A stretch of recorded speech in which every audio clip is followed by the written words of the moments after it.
Zero polynomial and constant polynomial. आज हम देखते हैं जी जीरो पॉलिनोमियल क्या होती है, कांस्टेंट पॉलिनोमियल क्या होती है। ठीक है, अब हम देखते हैं जी पी ऑफ एक्स, ये जनरल फॉर्म ऑफ पॉलिनोमियल है जिसके अंदर हम एक स्टैंडर्ड जो है वो पॉलिनोमियल एक्सप्रेशन को डिफाइन करते हैं कि ए जीरो एक्स की power n plus a one x की power n minus one plus a two, ये माइनस है जी, ए टू एक्स की पावर एन माइनस टू, और इसी तरह से ये चलती जाती है आगे। ठीक है, और एंड पे हमारे पास जो है वो a n minus one plus sorry x आएगा, a n minus one x plus a n आता है। ठीक है, अब यहाँ पे आपको याद रहे कि n जो है यहाँ पे ये क्या है, एक पॉजिटिव इंटीजर है। n जो है क्या है, पॉजिटिव इंटीजर, इसको मैं z पॉजिटिव लिख रहा हूँ। ठीक है, इसी तरह से a नॉट को हम बोलते हैं जी, a नॉट जो है वो जीरो के, या a जीरो जो है वो जीरो के इक्वल नहीं होगा। ठीक है, और द कोफिशिएंट्स, ये जो कोफिशिएंट्स हैं तमाम, यानी a जीरो, ठीक है, a जीरो, ए वन,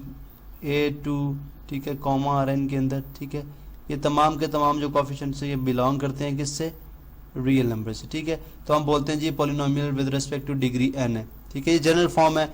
अगर हम इसके अंदर वैल्यूज पुट करें भी तो हमारे पास ये वैल्यूज जो है वो मुख्तलिफ तरह की पॉलिनोमियल्स आ जाएंगी। ठीक है, लेकिन कंडीशन क्या है, क्योंकि ए नॉट अगर हम जीरो के इक्वल नहीं रख सकते। ठीक है, अब लेट्स से यहाँ पे हम पुट कर देते हैं जी कि अगर हम फर्स्ट केस के अंदर, फर्स्ट केस हमारा, अगर मैं इसको थोड़ा सा नीचे करूँ तो फर्स्ट केस जो हमारा आएगा उसके अंदर हम ये बात कर रहे हैं कि अगर लेट्स से इफ़, ठीक है, फर्स्ट केस के अंदर if n is equal to zero हो जाए और a नॉट जो है that is not equal to zero हो। ठीक है, तो फिर p ऑफ x जो है वो रिड्यूस हो जाएगी किस तरह से, a नॉट x ज़ीरो। ठीक है, चूंकि अगर आप देखें यहाँ पे मैं n ज़ीरो पुट कर दूँ, n यहाँ पे ज़ीरो पुट कर दूँ, ठीक है, तो किसी नंबर की पावर ज़ीरो जो है, ठीक है, वो किसके इक्वल होती है, वन के इक्वल होती है। तो ये हमारे पास क्या आ जाएगी, a नॉट, क्या आ जाएगी, a नॉट। ठीक है, अब आप देखें यहाँ पे मैं जो है वो n जो है वो पुट करूँगा ज़ीरो, तो n माइनस वन एक्स की x raise to power minus one हो जाएगी, जो नीचे आके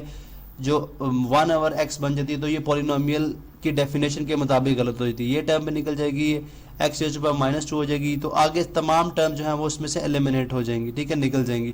तो जो टर्म बचेगी जो कि पॉलिनोमियल को डिफाइन करेगी वो p of x equal to a naught x की पावर जीरो या p of x equal to a naught है। ठीक है, अब आप देखें ए नॉट चूंकि हमने रखा था ए नॉट जीरो के, जो ए जीरो जो है वो जीरो के इक्वल नहीं होगा, इसलिए हम बोलेंगे कि ये हमारे पास क्या है, कांस्टेंट पॉलिनोमियल है। ये क्या है हमारे पास, कांस्टेंट पॉलिनोमियल है। तो इस डेफिनेशन के मुताबिक, इस डेफिनेशन पी फॉर पॉलिनोमियल, ठीक है, इस डेफिनेशन के मुताबिक तमाम जो नंबर्स हैं, तमाम जो सिंपल नंबर्स हैं, जैसे 5 है, अंडर रूट 2 है, 7 है, ठीक है, 8 है, इनको हम तमाम को क्या कह सकते हैं, ये तमाम की तमाम क्या है, कांस्टेंट पॉलिनोमियल्स हैं। ये तमाम कांस्टेंट पॉलिनोमियल, क्योंकि इसके साथ भी मैं x raise to power zero लिख सकता हूँ, x raise to power zero इसके साथ भी आ सकता है, इसके साथ भी आ सकता है और इसके साथ भी आ सकते हैं। तो तमाम ये क्या हो जाएंगे, कांस्टेंट पॉलिनोमियल। ठीक है, अभी हम देख लेते हैं जीरो पॉलिनोमियल। जीरो पॉलिनोमियल क्या होती है, ठीक है, अब आप देखें जब हम जीरो पॉलिनोमियल को डिफाइन करेंगे तो हम कहते हैं कि अगर तमाम के तमाम कोफिशिएंट्स, यानी इस इक्वेशन के अंदर